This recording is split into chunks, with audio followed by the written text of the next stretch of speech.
Welcome to the Confessions of the Eldest Daughter podcast, where firstborn quirks meet comedic perks. Now let's unpack this trauma. Hey y'all. Long time no see. Let's catch up. Welcome back to my podcast. This is the Confessions of the Eldest Daughter podcast. This is season 2, y'all. I was just going to continue on with season 1, but I was gone for too long. I was like, you know what? This is not even the same season no more. This is a whole new season, which is very fitting because today is my birthday. So today, when you're watching this, I turned 31, you guys. 31.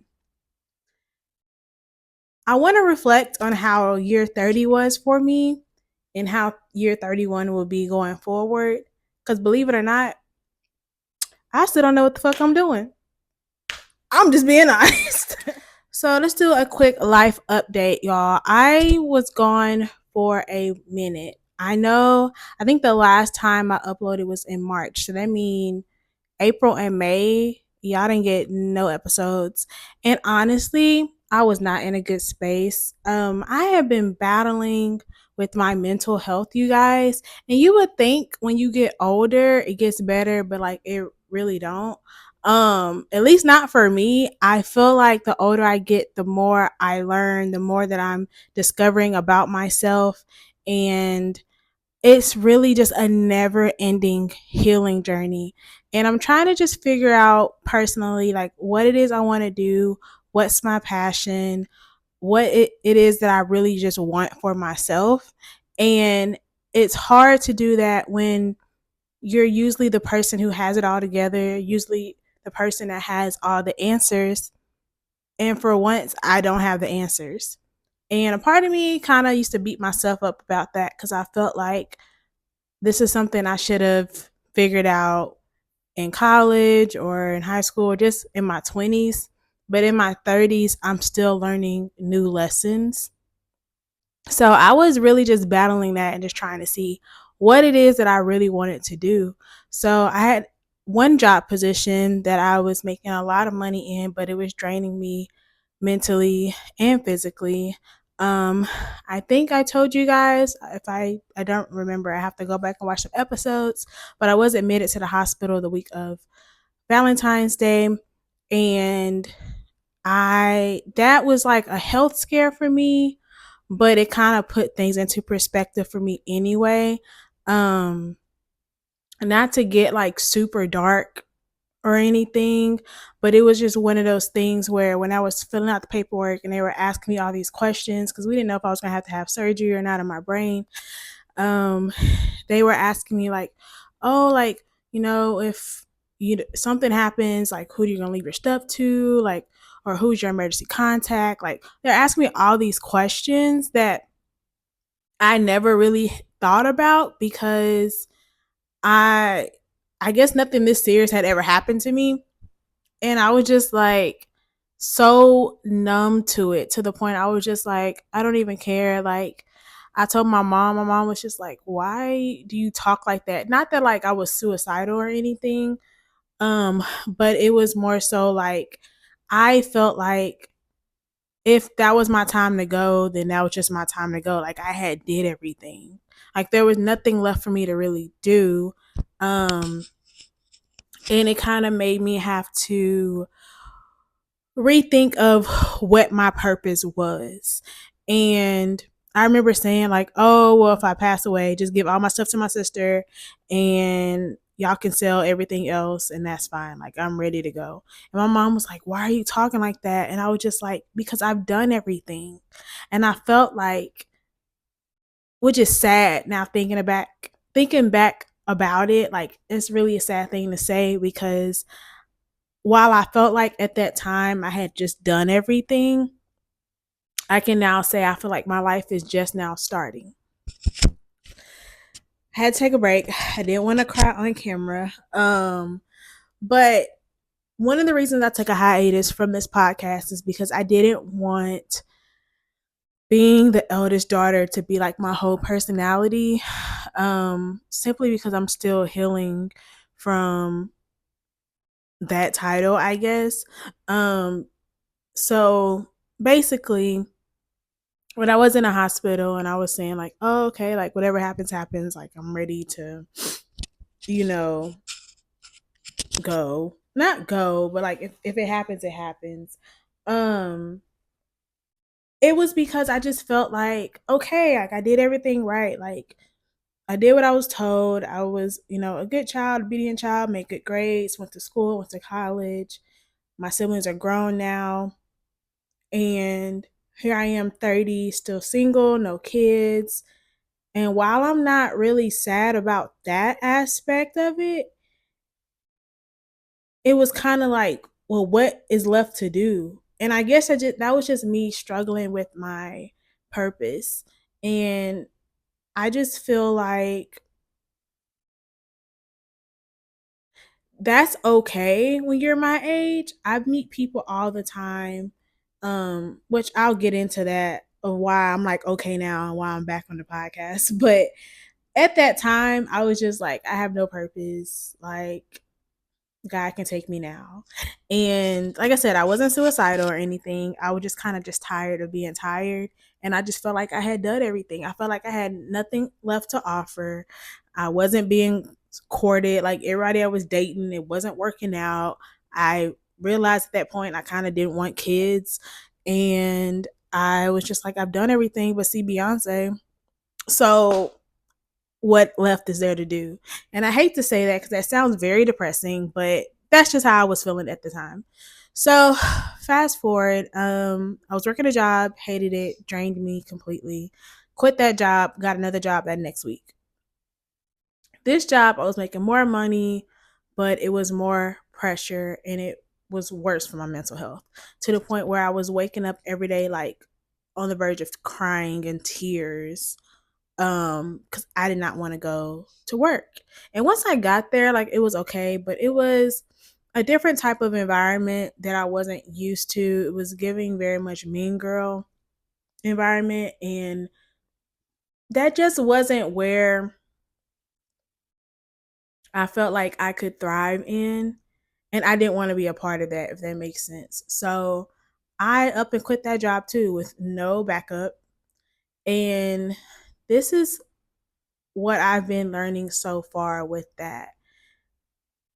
God will take care of you if you believe in him and you trust in him and you keep the faith. Um because while I don't have a job, I don't want for anything right now. I have a trip planned for my birthday that I'm going on after I film this podcast. I have food, I have electricity, I have all these electronics, I have everything I have still, even though I don't have a job. And I just feel like the way God has been blessing me, um, it kind of proved to me that maybe I do have a purpose. Because like I said, he could have took me out back in February, but he didn't. And so now at my big age of 31, I'm trying to figure out what my purpose is. And I think for me, it was kind of like, okay, well, you need to be selfish and you need to just do what you want to do moving forward, because right now you literally don't have an excuse. You have nobody you're taking care of. You can't blame that you don't have to take care of your siblings anymore because your siblings are grown. Um and right now, like, this is the perfect time to just kind of worry about yourself and find out what it is that you want to do so that you can be your best self. So now that I touched on my health, both mentally and physically, let's recap my year of being 30. 30 went by so quick. Like, I literally spent half the year dreading the fact that I was 30 and I wasn't married yet, and being like, okay, now I want a house. Now I want all these good things. And then I turned 30 and things were like kind of cool. It was like being in my 20s with more money. I got these jobs that I was making the most money I was ever making before. I went to Vegas for my birthday last year. I saw Usher. Things were good. Um, then my mental health got really, really bad. And now we're here in my birthday in June. And that's just one thing about like having a birthday in the middle of the year. It goes by so fast, and then it's just your birthday. And it's just like, dang, what have you done? And I felt like year 30 for me went by so fast to the point where I almost felt like I didn't accomplish anything. And I had to literally sit down and write out everything that I accomplished. So, first and foremost, I turned 30. I mean, that's a blessing within itself because I could have just not been alive. And then I went and saw Usher in Vegas. That was amazing. Like that residency I wish I could have went multiple times. It was amazing. Um, I started this podcast at 30 and I got a good response from this. Who I didn't, I'll never understand how people like to sit up and hear me talk all day, but as long as y'all are listening, I will keep doing it. Um, and I got my physical health in check because not saying I wasn't like going to the doctor and stuff regularly, but who knows how long I've had this condition with my brain. And if I didn't actually go to the doctor and get help, I literally could have went completely blind. So that's a blessing within itself. I figured out my dating goals and what I actually want to do with that. And we'll get into dating in a second, but I figured out what it is I really want. And so now I'm not settling. Not that I really was before, but now I'm like really, really not settling. And I've gotten to the point where I'm actually happy by myself. Um, and then I've cut ties with people who no longer serve me, like for real, for real. And I don't really feel bad about it. And trying to think, I got a gym membership, y'all. I've lost 10 pounds. Um, trying to think what else did I do? Like I've done things but of course, whenever you're down and you're sad or you have like an off day, you just forget about all the things that you've accomplished and you just feel like you haven't accomplished anything. But that was a good long list so far. It's only June. So yeah, I've accomplished a lot in my 30s, or my first year of being 30. So 31, hopefully, is just as great. Hopefully, it progresses, it improves. I actually did like instead of like a vision board, I did like a bingo card, and I'm actually like scratching boxes off. So we're doing okay so far for 2024. And yeah. So let's talk about my love life. My love life is non existent. It doesn't exist. There is no one. There's no one I like. There's no one I'm talking to. There's no one I text. I literally go to the gym, and whenever I had a job, I was going to work, and I go out to eat with my friends. That's what my life consists of, and binge watching reality TV.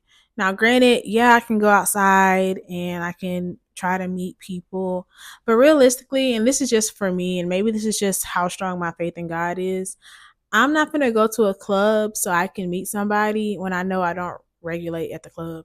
And then, because then when we get together and they still want to go to the club, that's going to be an issue. And it's like, why are you mad at me because I want to go to the club? That's where you met me.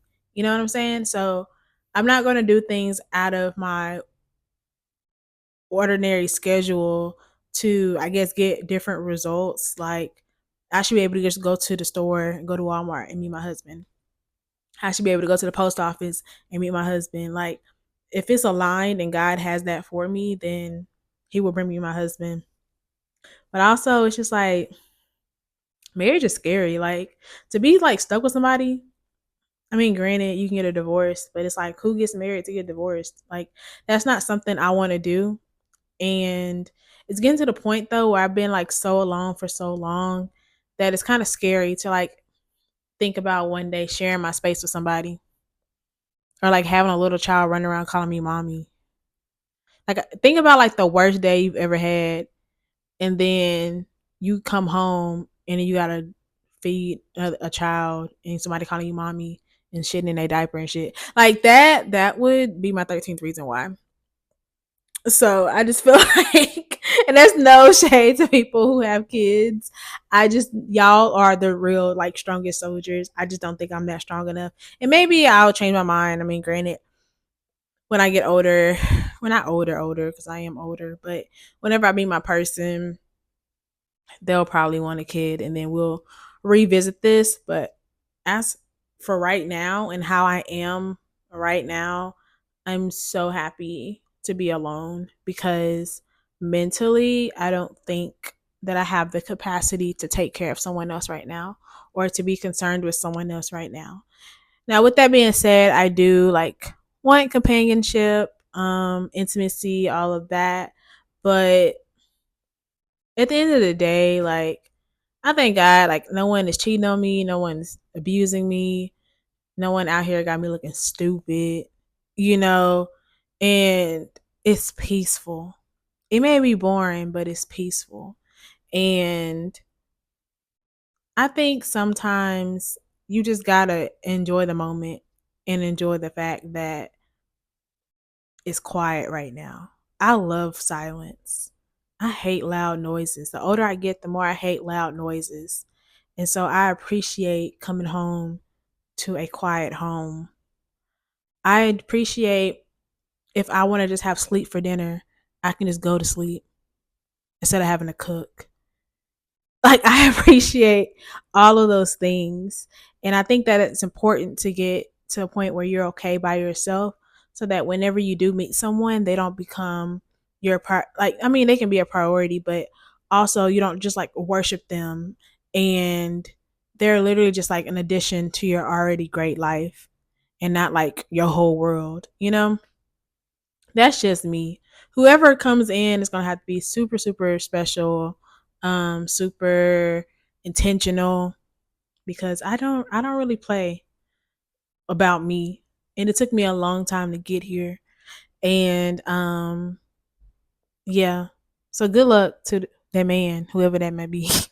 So right now, my biggest concern is finding my passion. Moving forward, year 31, Keandra, what is it that you want to do? What is it that you see yourself doing long term? What are goals that you want to accomplish? Like, these are all things that I've currently been like asking myself. And to be completely honest with y'all, right now I have nothing. I have literally nothing. And I think that that is okay because my anxiety stems from literally worrying about the future. I'm constantly worrying about the future. But as of how I feel right here, right now, in this moment, everything that I need is taken care of. Everything that I literally have control of is done for right now. And I think with me and my mental health and how that kind of affects my worth ethic, how I interact with people, how I show up on camera, online with my content.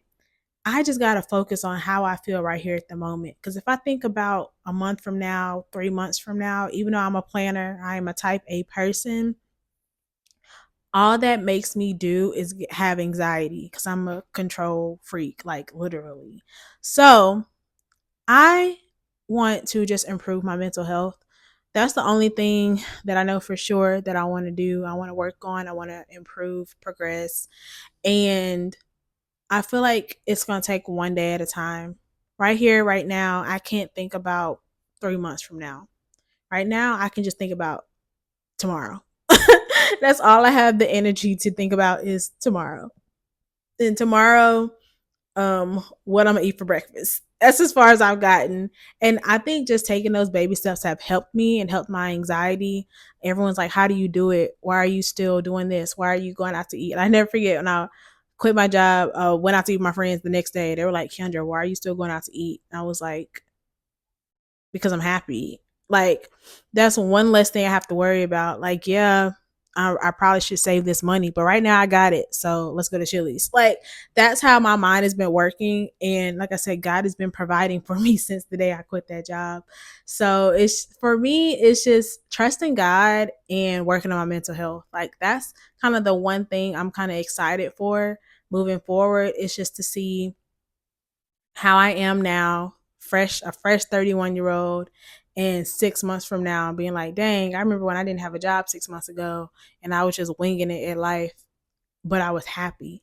Right now, I'm actually really happy because I ain't got no worries. Like, I don't have no responsibilities besides my bills and stuff. And it's like, those are going to get paid. Like, God is going to provide the resources or the help that I will need.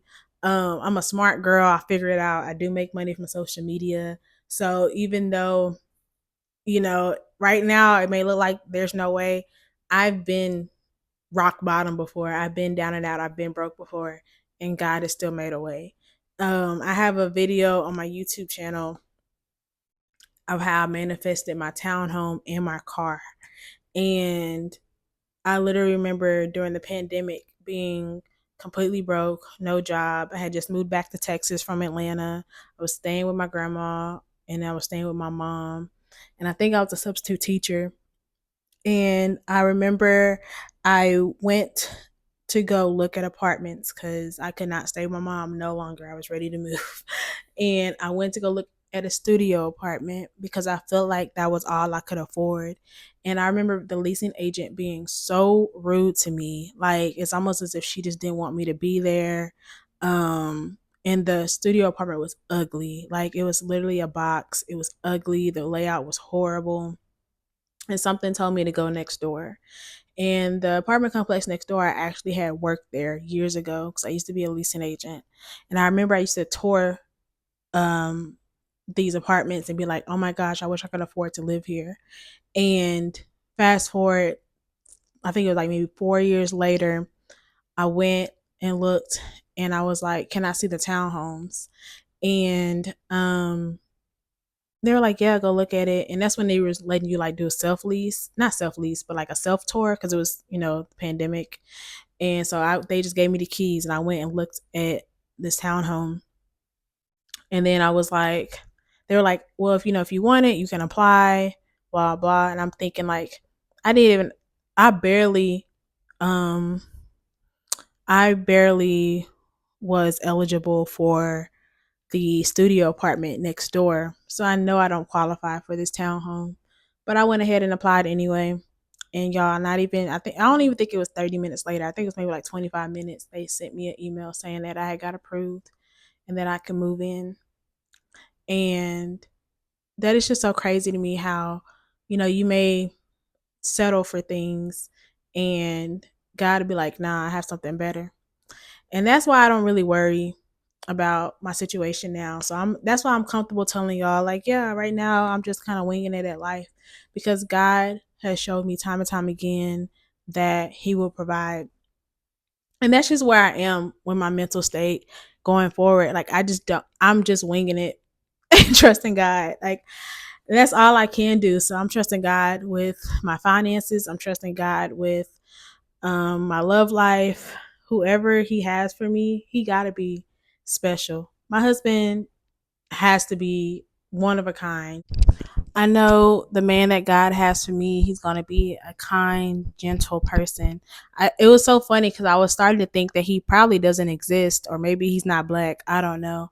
I was like, either my husband not black or he don't exist because I didn't think I was acting for a lot, but it just, every time I would meet someone, I would just get the ick. And it'd be the smallest thing. And I'm just like, oh my gosh, like, why is no one good enough for me? Why am I being so picky? And I have to think about just I've tried to settle on everything else in the past. I've tried to settle with jobs, and then I ended up something happened and I left. I tried to settle with even a car. I remember when I got my car, they were trying to give me like this hoopty. Like it was a used car and it was so freaking ugly. And the car I ended up getting, it was like brand new, 20 miles on it. And the only reason it had 20 miles on it was because people were like, test drive it or whatever. And it's so funny because they tried to offer it to me and I was like, nah, I want a Jeep. I really wanted a white Jeep so bad. And I ended up coming back to my car and I was like, well, these are only two you qualify for. And my car ended up being perfect. I still have it to this day. And that was the first car I ever had on my own, no help from nobody else. I say all that to say I am no longer settling. I am just trusting God in whatever it is He has for me, because He's never steered me wrong or He's never left me out in the cold. And honestly, that's probably the best thing for my mental health, is just learning to trust God. And then maybe one day I'll trust these niggas. I don't know. So yeah, that has just been a little update on what's been going on with me, where I've been, what I got going on, what I'm doing moving forward. I'm excited to see where this podcast goes. Of course, I'm going to have more guests on the podcast. Of course, if you'd like to be a guest on the podcast, you can always DM me at the COED podcast on Instagram. As you guys know, I always like to end the podcast with a confession and a lesson. So my confession is, and don't drag me, I think I may be open to interracial dating. Now, I've always said that I wanted my husband to be a black man and I want black family. However, I also feel like I'm limiting myself, especially since I feel like nobody else is limiting themselves and their options. So I'm a little bit more open to going wherever I'm celebrated.